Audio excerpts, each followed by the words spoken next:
其實咧嗰個過濾系統咧成為一個生態嘅系統，咁啲魚咧就會靚。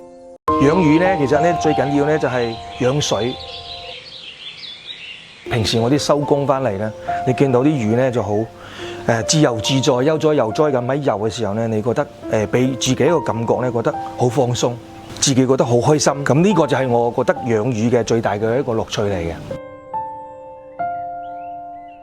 咁同埋咧仲會識啲魚友啦。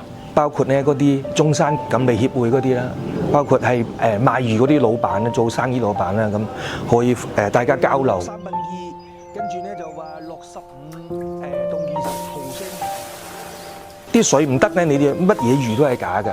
但係另外樣咧，令到啲魚咧嘅狀態咧就好似咧去到個叫做氧吧咁，佢就運動量大啦，活動得好啦，咁佢嘅開胃咧又吸收得好，咁咧佢就好健康。所以我啲嗰個氧咧都係一支大泵嚟供嗰個氧。其實咧嗰個過濾系統咧成為一個生態嘅系統，咁啲魚咧就會靚。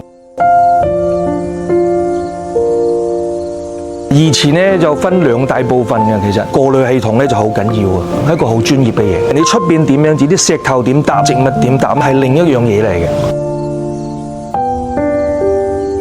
咁好多時候咧，啲人做魚池咧就可能會個主池咧就大，過濾池就細，就唔講究嘅時候咧，其實呢啲魚池咧都唔專業嘅。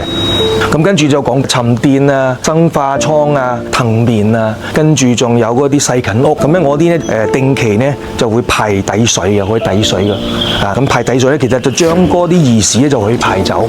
我38噸咧就大概有3噸水每日佢加嚟，跟住咧佢滿咗之後咧就會流出去，就等於每日都換咗10%嘅水。咁所以呢個過濾系統好唔好咧，直接決定咗呢個養魚嘅嗰個養得好唔好㗎啦。